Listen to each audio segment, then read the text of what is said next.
Welcome back to the Football Fitness Federation podcast. This is episode 304. I'm delighted to welcome onto the podcast today David Rhodes. Dave, how are we doing?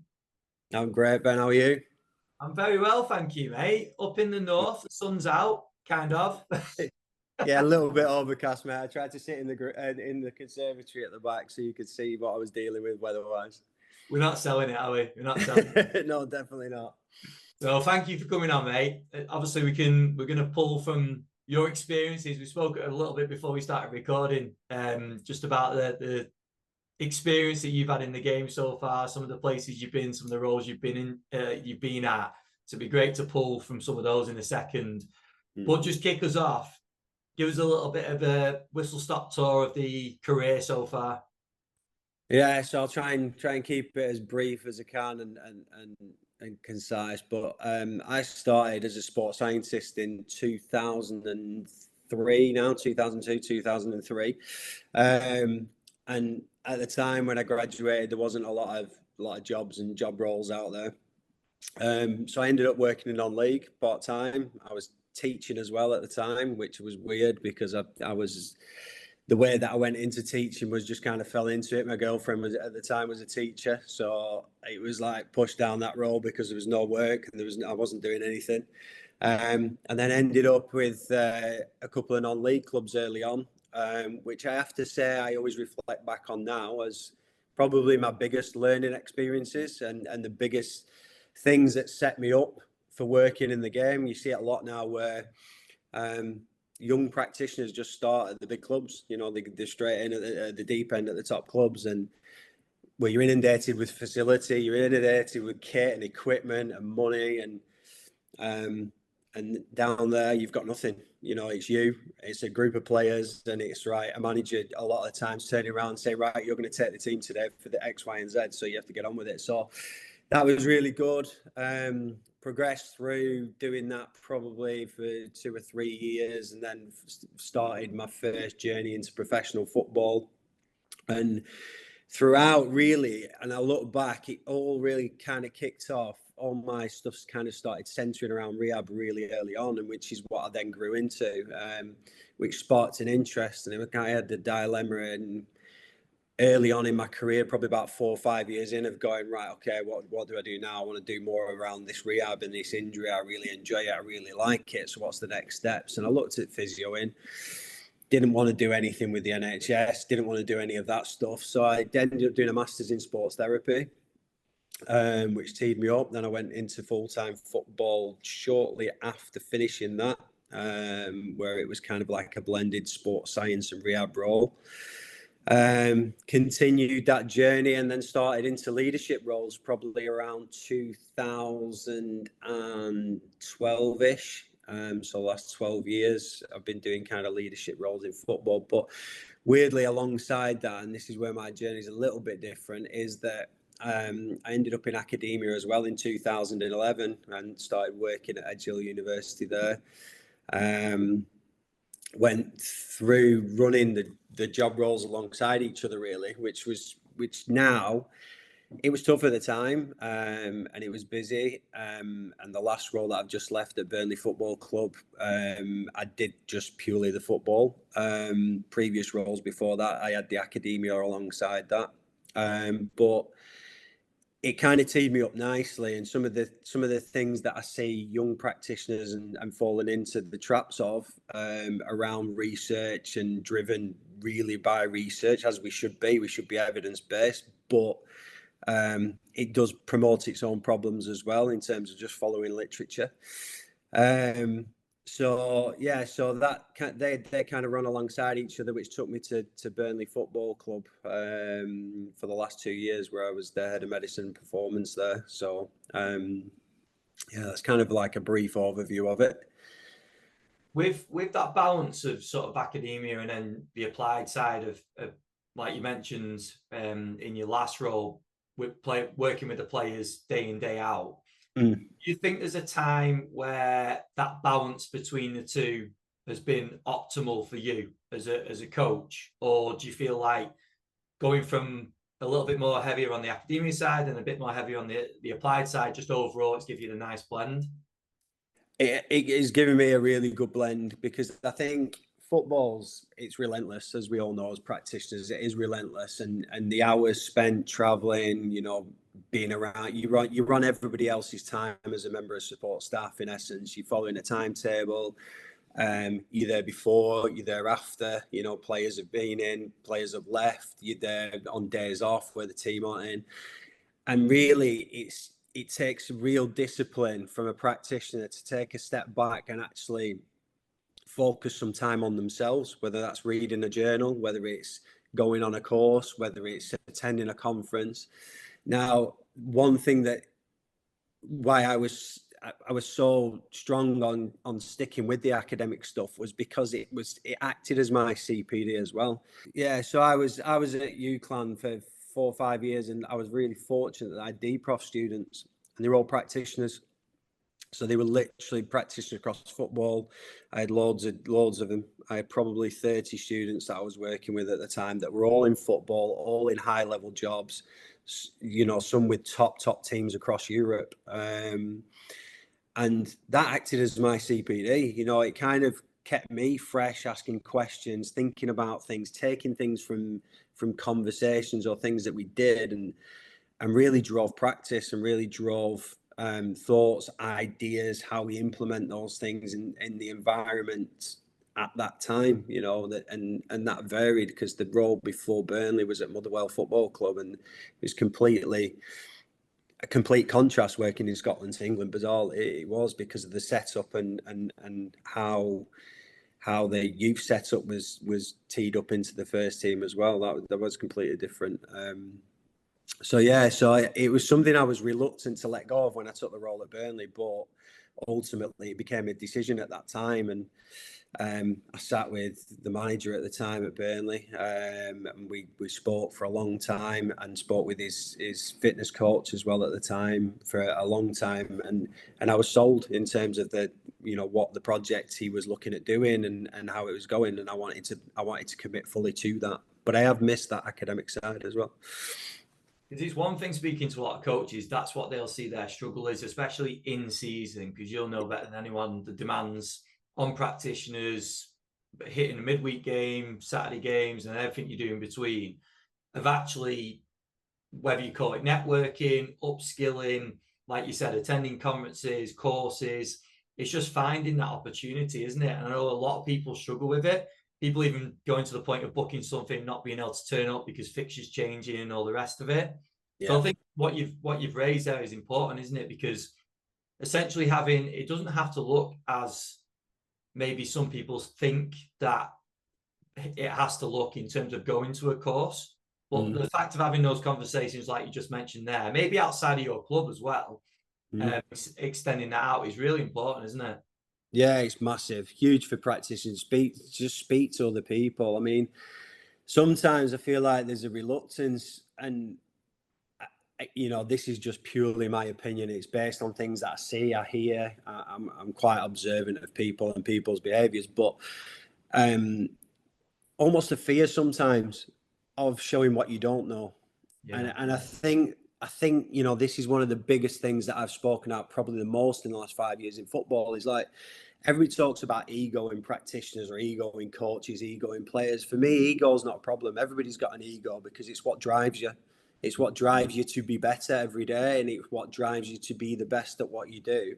It's humility that's the biggest issue for me, and you find not finding humility in practitioners. That's where it becomes a real problem. And you see it a lot. People become, because your ego's driven you down a certain route, and this kind of links in with the academic picture as well. Is like, if you believe in something really passionately, you will find a paper that will tell you that you are right 100%. But it's that humility to step back and go, well, actually, yeah, I do really believe in that. But why is he doing it or she doing it that way? Why are they taking a different stance on it? And actually going to speak to those people and listen to it and learn about it will broaden you a lot more than just thinking your way is the best way, even though you might have had good results with it, because it evolves and it changes. the challenge, isn't it? If someone challenges you at something, obviously it can be done in different ways. It could be done in a negative way, but it could definitely be done in a positive way as well, can't it? Oh, 100%. And that's the hardest, I think that's the hardest skill now is to be able to find that, because you have to challenge each other. You know, we're talking about high performance sport. We're talking about the 1%, you know, particularly in first team environments. You don't tend to get long enough with players to develop them to the level that you want to in football. So you're talking about 1% and little tweaks. And if you're not challenging each other behind the scenes on how you're going to achieve that and how you're going to do that, then you're kind of going through the motions in my mind, in terms of you're just happy to go with what you think rather than actually what broaden your conversations with different people might add a different slant on it and might get you that 1%, because you know there's a whole debate of whether we actually ever achieve that 1% or not.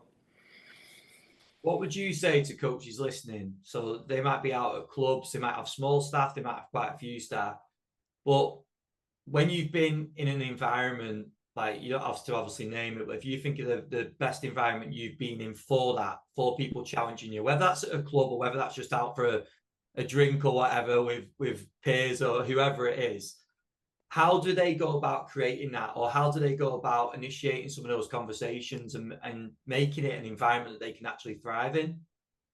Yeah, I think, well, so many examples of this where I sat in one meeting at a club where it was the first day that I came in, and I walked into the room and I was the last person in the room.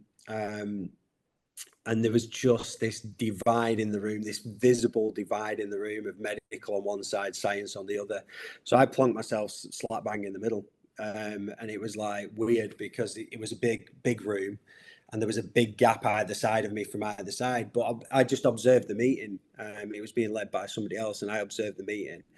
And all you could see was the sniggering and sniping. And I think, to answer your question, Ben, it goes back to that. It's that, again, humility is massive. It's huge. And, you know, humble of different professions. Everybody, because ego drives you, I think ego's a massive thing. Is like people are so hell bent on they are the most important person in that building. But actually, when you look around a performance team now, you've got nutritionists, you've got strength and conditioners, you've got sports scientists, you've got physios, you've got sports therapists, you've got masseurs, doctors. And then outside of that network, you're always working closely with surgeons. There's such a big network of professionals and practitioners within the environment that you're in. And to be able to sit in a room and challenge each other is probably the biggest challenge that any leader has in sport. Because once you truly get that, and you truly get a room that is challenging and in the right manner, and questioning each other in the right manner, then you know you've kind of made the room, you've kind of made your team. That's where you need to be. But to get it, you need trust. And you need trust within each other, and trust that everybody's trying to achieve the same goal.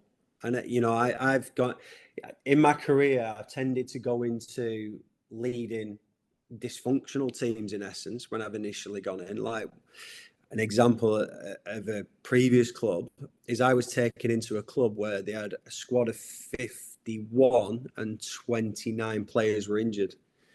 And it was literally make or break for the club. We had 4 months to get people fit to kind of move them on out of the football club because the squad was that big, the finances were that large.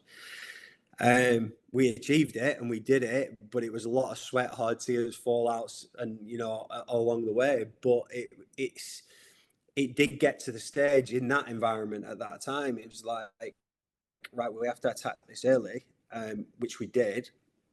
But then we got to a level where there was a lot of challenge in the room, and there was a lot of questions, and there was a lot of, all right, what, my big thing is what and why. What are you doing? Why are you doing it? And then we can start adding in the how after it. So I always, anybody who I've worked with or who have worked for me, in essence, if you want to address it that way, they will probably tell you that, in the fact that I always ask what, why. Dead simple. But let's strip it by what you're doing that for, why you're doing it. And then, you know, you bring in the how, and the how then is those three questions in themselves will bring challenge. But I think back to some other meetings, and I've sat there and we've asked those questions. The room goes silent, absolutely silent. And one thing I always remember, it was a mentor of mine telling me, was, don't worry about a room where there's lots of challenge and there's lots of argument and there's lots of people falling out. Worry about a room that's silent. And that always stuck with me throughout my career. And I heard that very early on in my career, and it always stuck with me. And I think the last probably 2 or 3 roles, that's where the beginning of the journey was a silent room. Now, by the end of the journey, it progressed and it moved on to a room of challenge. And was it 100% there? Maybe not. Probably not. There will be some people in the room comfortable, some not. But that's what you have to aim for in elite sport. There has to be challenge. There'll be people listening in those roles, similar to what you said before, in non-league, starting out thinking, "Hey, I don't have these issues." Yeah. Yeah, that's another thing. More people, more problems. Yeah. They're old cliches that probably you've heard lots of people say, but it's very true. It's like, I think back to my non-league days, which I absolutely loved them. And I had no kit, no facility. It was just me, and you just thrown in at the deep end. But when I think back, the amount of tension I spent as well on like planning things, reading around things, taking the time to go, I don't want to, because it's you. And, if it goes wrong, it's just you. What we've got now is, because teams are so big, and because of the nature of football probably as well, is people are always in a protection mindset, particularly in first team football as well, in time protecting themselves in the role. Listen, people don't earn millions of pounds in these roles. They're not the footballers on 50, 60, 70, 100, 200, 300 grand a week. And they've got families, and and I get that side of it. I 100% get that side of it. But it then becomes a bit of protection. So when things go wrong, if the environment's not right, it can become a finger pointing, and people then get thrown under the bus. And that's an environment you can't have, in essence, because it just creates constant tension all the time. Well, like you say, that is reality as well, isn't it? Yeah, it is. Performance and results. It's such a results, especially at first team results driven. It's the reality. Just on that, just before we move on, I don't know this, but thinking, obviously, we've had a lot of people on that have picked up experience, like you just mentioned, in non-league. I do wonder now, with a lot of clubs running the way they do, especially even non-league level, do you think those experiences and opportunity are still available? Or are they now working, essentially, do you think they now have more staff members in sports science roles, or maybe a bit of a rehab physio role that have potentially filled those? Or are there still opportunities from what you've seen? Potentially. I think there's a lot of problems that have happened certainly over the last decade, and probably even a little bit longer, in the fact that students coming out of university now have very high expectations of what they're going to earn and what the role that they're going to go into. And when you think about it, I understand those expectations to an extent. These kids are paying north of 10 grand a year fees, if they're away, and they're having a good time in the university digs, and they've got the rents to pay and all that stuff. They're coming out with 70-80 grand's worth of debt at minimum. And so you can understand, once you've been through that journey for three years, you've invested 70-80 grand into your education. You're going to be going, yeah, all right, I deserve now a 40 grand a year job. I do, because I've invested that money. So I need to see a return on it's like simple business, isn't it? You need to see a return on your investment. The reality of it is, because of probably football and the nature of the wage structures that aren't existent in football, wages or whatever the club decide that they're going to pay, and because of the amount of competition and the amount of degrees and the amount of this is another contemporary issue that we're witnessing now, the amount of crossover within roles as well, it promotes a lack of understanding from people like sporting directors and chief execs who haven't necessarily been through that journey of what people do and what their role is. but also it clouds it for the practitioner coming through. You know, it's all of a sudden you're an expert in something that you've probably not been trained in, and it's like, right, okay, well, where are the lines? And my personal opinion on this is that it has just grown so quickly, and so, you know, the pace in which football has grown, particularly this sport, and the money that's been invested in it, floods people into it because everybody's trying to get that 1%. So they're trying to get the next person that's going to give them that 1%. And without really defining what people are doing and why they're doing it. And again, going back to the what and why, what are we bringing this person in for and why? You know, if you think about, I think about some of the clubs that I've been in, and when you walk in and you go, right, okay, what's the structure? Whose role is what? Who's doing what? It's like very muddy and very cloudy, and there isn't really a structure. It just feels like, okay, we need one of those. Let's bring them in and drop them in. And then they just, right. It's almost like that individual's responsibility to define the role once they're in the building.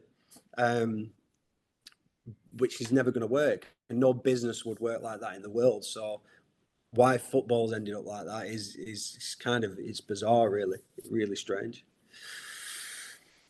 I wanted to touch on something that was covered in the previous episode, and we spoke about how the game's progressing. And Jesus I asked him basically what was his thoughts on how we prepare players going forward with the demands of the game. It's one of his concerns was that young players getting into first team, I know you'd have experienced it at the clubs you've been at, 17, 18 maybe, holding down a first team place, which is great. They've gone from sometimes very quickly from under 18 football, possibly even younger, to suddenly Premier League, Championship, and starting games, back-to-back games as well. Yeah. So what do we need to, we speak a lot about LTAD, the sort of academy program, but what are some key considerations you think we need to make in that situation when a manager's pulled that player in and they're starting them? We've seen it in the games already that have happened so far in the Championship and League One. What are some considerations for you as a practitioner? Do you go, actually, this is what we need to do now with this player, because they're obviously going to be involved? Yeah, it's a huge issue, and you know, football generally, when you look across it, particularly the Premier League, I was involved in a paper with Tom Allen around the demands of Premier League football, and just looking at the growth of that over the last, you know, decade in terms of where it's gone in terms of high speed and sprinting and accels and decels, which we don't particularly quantify very well, as we know, but the demands of the game now are huge and they're massive, and there's it's kind of twofold for me. This, you know, my most recent club, we had a lot of young players that came from abroad, you know, Belgian leagues, French leagues, and they came from, you know, probably being quite comfortable in their leagues because these boys were, you know, outstanding players in essence, but young players, you know, talking 17s, 18s, and they came into playing regular Premier League football, and you know, it did bite us with one or two in terms of, like, they went in, they did well, you know, so obviously they're going to play, the manager's going to want to pick them, he's going to want to play them every game because we were in a dogfight and a relegation battle. And we did see one particular lad got, you know, he picked up a quite a serious knee injury in essence, and which then brought him out for 4 or 5 months. And that was a big chunk of time out. Now, when you reflect back on that, you know, potentially, was he ready for the demands of the Premier League? Was he prepared enough? Did we have enough preparation time with this player when we brought him into the club? And I suppose that's probably the first point, is that balance of, obviously, when the club signs a player or brings a player from the academy into the first team, there's a reason behind that. You know, I'd say, you know, the last manager that I worked under, he was very, very good at that with the academy. He brought a lot of boys into the first team to train, and there was never any intention of them playing, but he was building them to a period, to the point where he thought, yeah, now they're ready to go on the bench, or now they're ready to play. And he was excellent at that. You know, he's superb at that. But then you'd get 17, 18-year-old kid that you sign and you've paid a little bit of money for, maybe £1 million, £2 million for the kid, and they're there to be developed. But when you look at it in a season, do we really get the opportunity to develop that player and finding that time to develop that player? Or are they constantly on a recovery cycle? Now, when you look at the top teams, the Cities, the Arsenals, they're playing 70, 80 games over a season in a competitive season. And if they've got a young kid who's playing regularly in that team, how are they going to develop that player in a season? So I think it takes a lot of discipline and a lot of communication from the support staff to the coaching staff in terms of how you manage that player and when is the right time for them to be playing, how many minutes, what does their training week look like? Is there opportunities to bring them out and do the gym work, which is integral for some of these players? I mean, we had situations there where we had players that we were signing, and obviously we were signing them for a reason. They were cheap for a reason. Now, was it that we were not physically fully developed yet and we needed to think about that? So we had to think about how we assess these players. How did we quantify it? And, it goes back to the what and why stuff. Is what are we looking at and why are we looking at it? What's important? So we strip that back from a football-centric approach, really. Right, manager, what do you want from this player? What are you looking at for this player? Well, I want him to play 20 games this season. Okay, what kind of games is he going to be playing in? Well, he's going to be playing in all the big games because he's going to be an impact player for us. Okay, so and he was very good at that. We'd sit down and we'd go through it and we would work it out and we would map it out. Other players, well, he's going to play every game. So it's then for you as a sport team is to start thinking about, right, well, how are we going to feed into these players what we need to feed into them, because we're picking this player up in a season or at the end of a transfer window, which is, first part of the season started.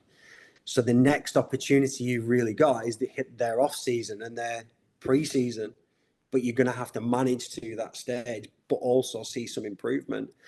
So it's a real difficult challenge. But the second phase of it for me is like, if you've got a good academy and a strong academy, you start looking at that really early. And you need somebody within your first team, whether that's the leader of the department, whether it's one of your senior staff in your department, your S&C coach, your sports scientist, where they start to link in with your academy managers and link in with your academy, head of sports science and medicine, right? Which kids are being highlighted here to coming through, we're linking in with your fit.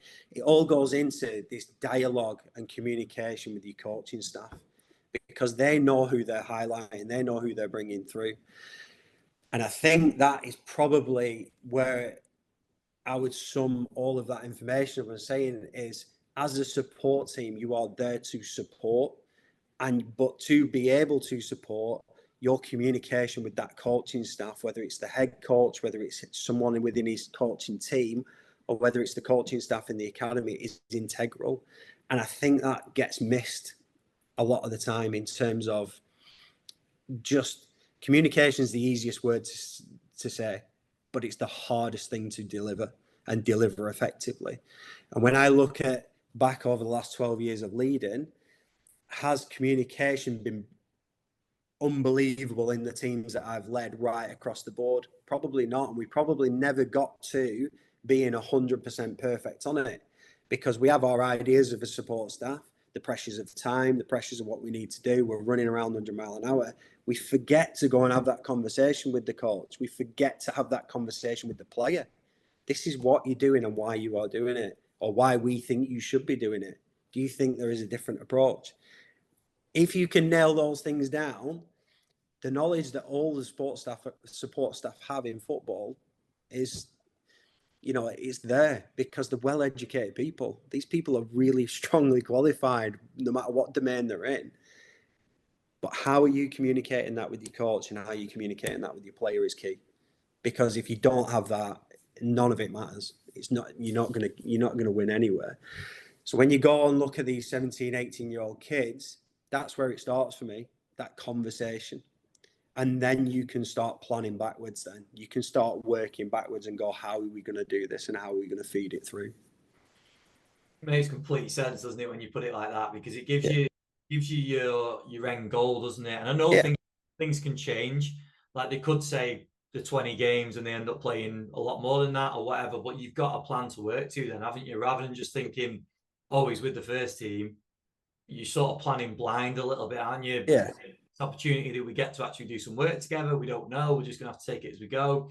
But whereas the approach that you've just mentioned, it gives you your windows of opportunity, and you can sort of, and yes, there'll be changes. Yes, there'll be fixture change and all the rest of it. But at least we've got a rough plan from there, haven't we? Yeah, 100%. And I think that's where so many support teams kind of fail, in that being humble enough to go and have that conversation. The manager wants you to have that conversation with him. I have never met a manager, and you know, all the managers I've worked with, I've never met a manager who doesn't want to be communicated with. Never. And all right, yeah, there's a fear of the manager sometimes, and the manager, he could be, you know, strong and aggressive, or, you know, whatever it is in terms of his, or he could just be a strong, dominant male. But ultimately, you don't communicate with him, there's never ever going to be a player put in a good position from you not communicating with the manager, because the manager is going to tell you exactly what he wants from that player. Yeah. And then the next step is to communicate with the player. And then the next step is to go, right, how as a support team are we collectively going to get together to make sure that that happens? Because if that doesn't happen, everybody's out of a job, because football's ruthless and everybody's going to go. And if the manager's feeling that that's not happening, you're in trouble. And the manager wants players available, which is the bit that we want to move on to next, and then Yeah. around availability. So not just with with young players now, but with players across the board. Obviously, that's the ideal, isn't it? We want availability to be as high as we can, to say to the manager, right, you've got the players, you've got the pick of the players, you can now select the team that you want to select. And that's the ideal scenario. But as we know, injuries are going to come up, like we're going to have to deal with them throughout the season. But just throughout the positions that you've had, and also being probably more hands-on at certain clubs and then taking more of a leadership role as well. So reflecting on both of those, how do we go about improving this availability of the players? For me, it starts with your support team, in essence, because if everybody sat there as a practitioner now, who might watch this, who may not watch this, or a leader, have you ever undermined a member of your support team with a player? Have you ever given conflicting information as a member of a support team? And, you know, honestly, I've walked into environments, and what is the biggest problem you have in a football club is medical and sports science usually clash. And the reason, and I explain this in a dead simple way, is sports science S&C will always push, because they're trying to improve. And physios are always cautious, and they always try and pull back. But there's something in between. There is a middle line to meet. And one learning that I have, and one major reflection I have, in particularly in the last 12 years of leading, is that it's the language that they use with each other. You know, physios get scared by, he needs to work harder. The player needs to work harder. I've sat in a room and you hear that statement, and straight away you can see the fear on the physio's face, right? And then you have the physio that turns around and goes, oh, the load's too high. And like, my initial response to that, and this might be my background, my academic background might be coming into play a little bit here, is, what do you mean by load? What do you mean by that? What does that actually mean? Is the first question that goes in my head. But if I ask a question like that to the physio, that's almost like an attack. And then they will get really defensive, which then causes that divide to pull even further apart. So the first thing you've got to do is you've got to get everybody on the same page. And that might be, you know, have I always done it the right way? No. Have I made mistakes with it? Yeah, I have, because I probably sit on the fence of pushing. You know, I will always push, even from a medical background. I'll always try and push within my rehab. I'm not a conservative person, because my belief is that you should always be trying to push that bar. And sometimes you do tip it slightly and you have to take a step back.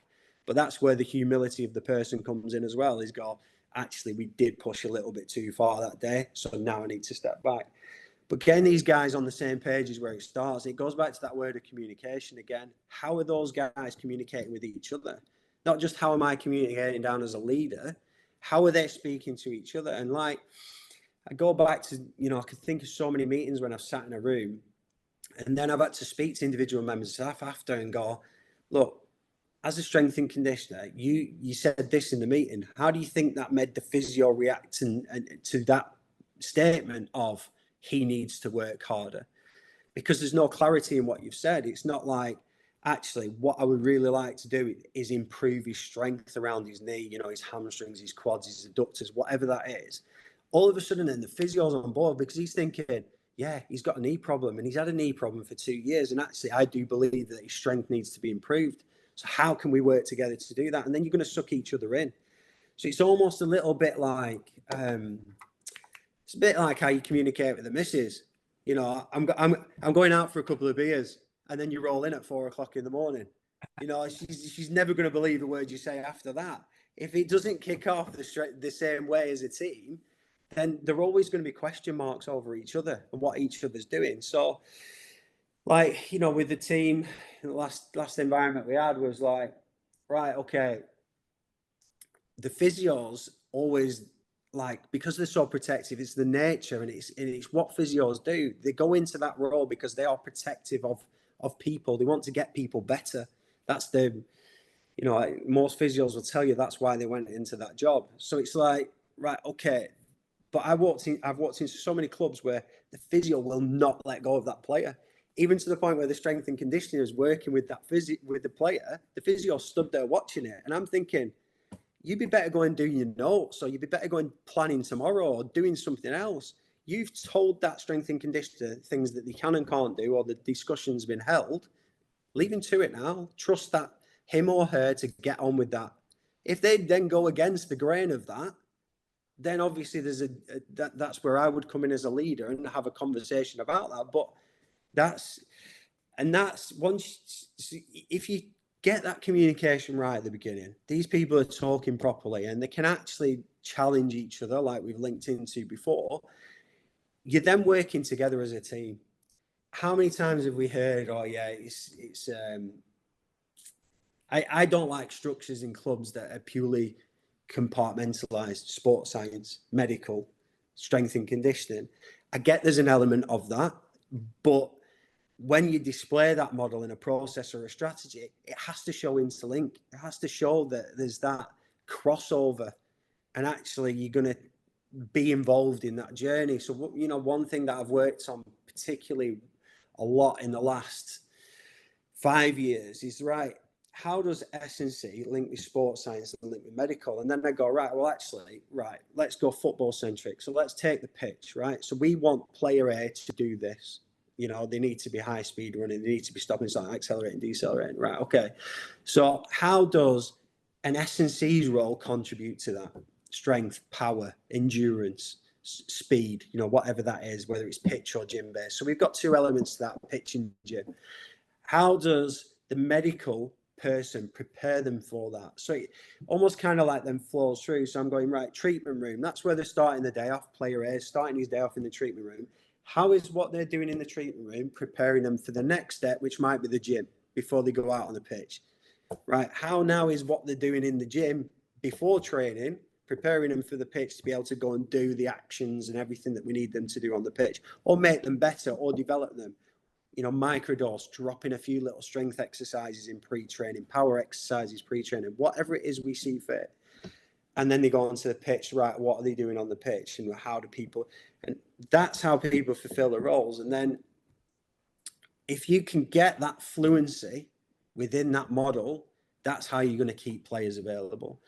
So I never worry about, and I always talk to this, you know, initially when I go into jobs, that I'm not worried about the outcome. I'm worried about the process that we're going through, because if the process is right, the outcome is going to take care of itself. And that's what I speak to staff a lot about. And in probably the last 2 or 3 roles, I've spent so much time on process and developing process, you know, and reflecting on that. It has a huge impact on your outcome always. Because it's such a results-driven business, you know, football, people go into kind of panic mode and go, right, we just need 90% availability. We have to have 90% availability. And it's like everything you physically possibly can. but you stop becoming efficient in your role as well. And the team then stops becoming efficient, and everybody's treading on each other's toes and shouting at each other and arguing and falling out and pointing fingers. But if you actually start from the outcome of, right, okay, player A needs to play 30 games this year. There's a winger, so there's going to be lots of high speed running. There's going to be lots of sprinting. We're going to high press. There's going to be a lot of stop starting. Right, okay.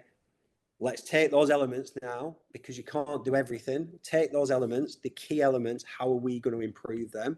Or how are we going to put an injury risk reduction model together to best ensure that we reduce the percentage chance that that player is going to get injured? And that's where you just start bringing it all together and start looking across each element of what you deliver. Love that. I love that. And I love the fact that you gave the specific examples of language as well. Yeah. Just underlines how important that is, and also how quickly it can be turned from a conversation to very defensive because of that misunderstanding. And when you were speaking, it just reminds me of, I read a book not long ago, Never Split the Difference, by Chris Voss, I think his name is, the negotiator. And that a lot of stuff's covered in that. It's great because he's obviously speaking to terrorists or people like that, but it just teaches you how you've got to understand who you're communicating with and what their side is, basically. And it just reminded me of that when you were talking, because you have to get both sides and understand, and then take that into consideration when you're talking. You do, because if you ask everybody sat around the table, everybody wants the same thing. If you're in first team football, everybody wants to win football matches, because you know what the result of not winning football matches is. The manager gets sacked, you get relegated, staff get released because the club can no longer afford it. There's a huge knock on to not winning football matches at first team level. You know, academy's different, but at first team level, that is the mantra. You have to win games. And everybody would sit around the table and say that. How do you know, all the research that we see, players aren't available, you do not win games. You know, we brought the mold at Burnley last year in a relegation season. We finished 5th in the Premier League table for availability, which you don't regularly see in a struggling team. You know, why do the teams tend to get relegated? Because they don't have players available. Why do the top teams not achieve success? Because they don't have players available. So that's what it all boils down to. You have to have players on the pitch. But to do that, that is just an outcome. To do that, you've got to strip it right back and go, right, okay. And you've got to individualize for each player as well. You know, we talked about the 16, 17, 18-year-old players. What they require is a lot different to the 32, 33, 34-year-old player, which we had a mixed blend of that last year at the club. We had a small group of 30-pluses, but we had a lot under the age of 24. You know, we had a big squad as well, and a lot were under the age of 24. So taking hats off as well, and this is the other element that practitioners is difficult, particularly in the first team level, is you've got a group that you have to develop, but you've got a group that you're just trying to maintain and take over. How do you set up a gym session? And this was a challenge for the conditioners. How do you set up a gym session that allows people players in the team to feel like they're not being treated differently? Because one thing a player will always, well, he's not doing it, so why should I do it if he's not doing it? You know, and that becomes down to the why, and that communicating with the player and spending time with the player. And not, this is the biggest criticism I've had of myself in the past, and I can have of practitioners when I see working, is like, you'll have it in the gym around 30 other players. Players being players, well, they'll act up. They'll play up in that environment because they have to be seen to be a dominant male in their environment, and they're not being a pushover in front of the S&C. You're just an S&C coach. Why should I listen to you? You know, he's not doing it. He's played 500 league games and he's not doing it. So why should I do it? Take the player out of that situation. You know, look, I want to help you. One question I have started with players now is, how can I improve you? How do you think I can make you better? And I can guarantee you 95% of the time, the player will tell you exactly what you've been thinking. 95% of the time. 5% of the time, you'll get the players that don't give two shits and they just want to play football and they don't care. And are you going to affect them? Probably not. But 95% of the time, a player will come back and say, yeah, I just want to be a bit quicker, or I want to be able to turn better. You know, they'll use simple language. And this is the other thing that is a huge thing for me, because we are now so academically astute as a support team. You know, practitioners will use big words and they will use big terminology. You sit there and you do that with a player, the player immediately will switch off. I remember one player. Oh, this was scary. We'd gone. It was at a club, previous club, and I was rehabbing this player at the time, and I was getting a few bits ready downstairs. So I said, "Listen, just go up to the gym, just prep yourself, get on the bike, 10 minutes on the bike, just do your little bit of prep work." Went through it. I went into the gym. And he stood there absolutely tearing strips out of one of the young therapists that I had at the club at the time. Because the young therapist was working with the younger player, and he's using a lot of big words with the player and like talking to him, you know, like, I don't know, it could have been rate of force development or eccentric phases and all of this stuff. And he was a senior player, this guy, and you know, he played at a very high level, and he is absolutely, who are you speaking to him like that for? What are you talking absolute, you know, all the explicits under the sun he's giving this young lad. So I've gone in, calmed it down, taken him away. And like, as I'm walking down, saying, if I ever hear him doing that again, I'm getting his stuff and I'm chucking it out the gym. Don't ever let me hear him doing that again. And I'm thinking, right, not the right way to go about it as the player, but I could see his point in terms of like, just speak simply, just talk to the player simply. You know, I want to improve how you turn, or I want to improve how you're stopping, because I can see you pressing the player, but you almost run past the player instead of stopping and turning to go the other way. Players will then engage with that and they'll switch on. But that's as much as these things have benefited us, sorry, the door's just gone. They've also hindered us as well in terms of that stuff. So it's just stuff for people and practitioners to think about. Just on that, just to wrap things up, I wanted to dive into this. You talked about the what and the why, asking that question before the how. And I think this is really relevant with this in terms of monitoring performance. We've talked a lot on recent episodes about the sheer amount of tech, of data that we have now at clubs. What would you say to practitioners in terms of highlighting what they need in their circumstance at their club? We've mentioned non-league, we've talked about different levels. Like, how do we even start about defining what is needed and when as well? I think the first message for me is you can't do everything. You know, it doesn't matter what domain you're working in, S&C, sports, you know the mantra of what you would like. But actually, if we gave you that mantra, the player would never play football. They'd be in the gym with you all the time. So it goes back to, you know, some of the things that I relate to is like that initial communication, right? Okay, let's say we've signed a player, we've brought a player in. He's a fullback, right? Okay. We do all our medical, you know, we go through our stringent medical, stringent performance testing at the top level. So we've got an abundance of information there straight away on this player.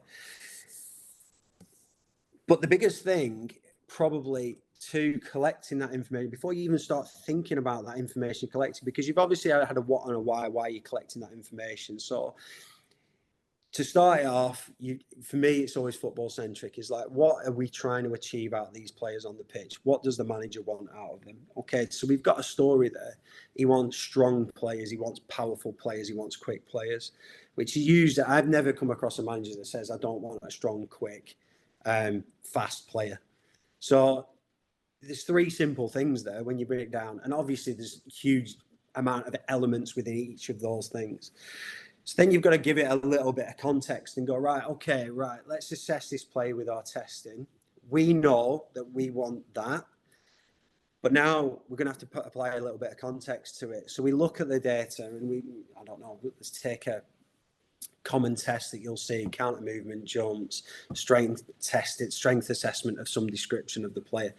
Right, okay, I can see player A is deficient in not very good at controlling their eccentric phase, or their eccentric phase duration is really long. you know, whatever it is, right? Okay, so we need to improve that. So that becomes then your focal point. But why are you improving that? Is it important for them to decelerate and push off? Is it important for them to change it of direction? Okay, we've given a rationale why we think we should be doing that. And then it comes down to the how. All right, how am I going to do it? And actually, what I see a lot of in the gym now is like we might home in on one particular element and we'll go, I've read this paper, I've seen this paper, and I'm going to pick out deceleration because, you know, I worked with Damien for a long time, but I'll pick out deceleration. Unbelievable work, brilliant work, and gives us some great insight into something we don't know much about and we still don't know enough about. But actually, you read the papers and you read everything, all the information you've done.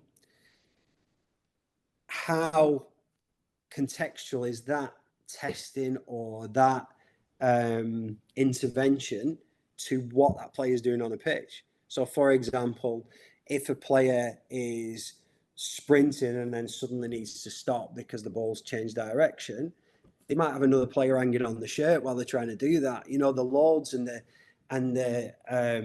forces and the movement direction is completely changes. And okay, we can train and prepare, which is brilliant. But then how do we take that then to the pitch where that's going to completely change? And that's why I'm talking before about linking the gym to the pitch. So the stuff that we see in the paper and the stuff, the advice that we're getting from these, you know, unbelievable practitioners out there or academics out there, okay, that's brilliant because we can control that, we can do it, and we can improve it, right? But I take it onto the pitch.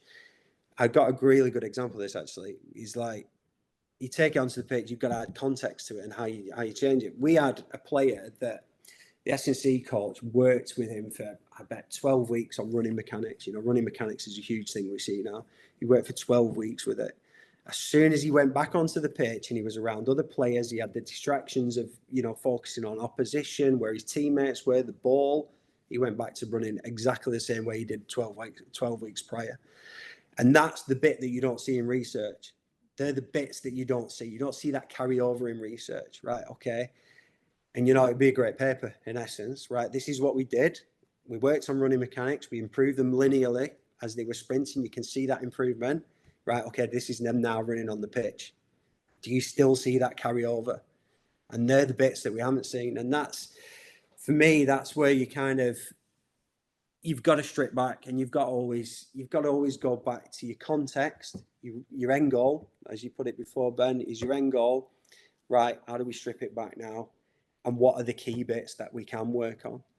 And if you can pick out those key bits and you work on those key bits, then that's going to be the best that you can do in that environment because you can't do everything. It's really interesting. On that example as well, would you say that, because there's probably people very similar, whether it's running mechanics or whether it's whatever they've been working on, and then the player gets on the pitch and it's a different story. Would you say at that point that there's an extra level of complexity needed at the end of the rehab program, or that, not necessarily rehab, but that the speed program, to take into account all the cognitive challenges and everything else that's going to be happening on the pitch? Yeah, it's something we discussed massively in the last club in terms of that rehab process. Is like what we try to do and what we try to achieve is maximizing that time.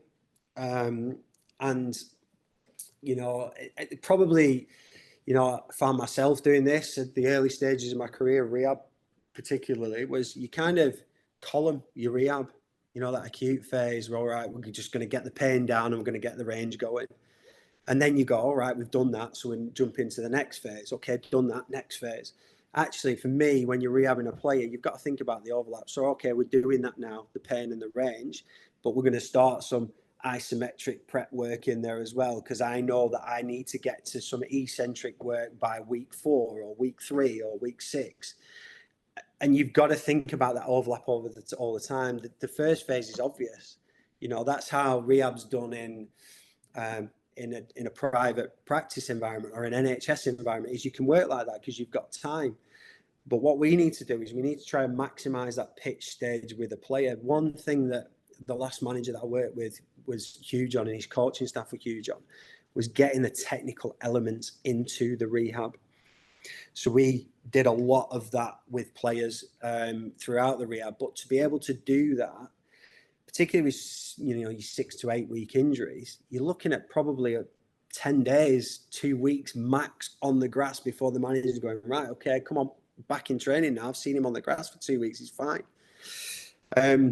So it's how do you maximize that phase so you can get things through? And, you go back to simple training models of how long do you need to improve strength? Well, you need 12 weeks.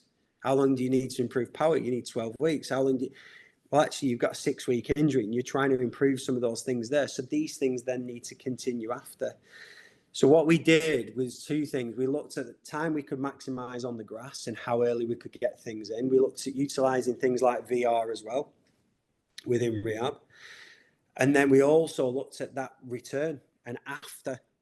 It was so many times I've been at clubs and it's like, right, players back in now, brilliant, leave them to it. We actually started to go, right, okay, players back in, but for us, they're still in a phase of rehab. Even though they're now back playing, they're still in a phase of rehab because we know we need to continue these key things to make sure that that problem doesn't come back. And they're things that are huge challenges for practitioners. But to be able to do those things, you have to have time. And time is something that's very precious in elite sports. You have to be very inventive of how you create that time. And, it goes back to trust and process as well. Trust of each other as practitioners and the processes you put in place. Brilliant, mate. Some awesome real life examples of some of the challenges that I know you face and many others will be facing that episode. So I really appreciate you coming on, Dave, and giving up the time because I think a lot of people take a lot from that episode. So thank you. No, perfect. Cheers, Ben, for your time. Thanks for inviting me on.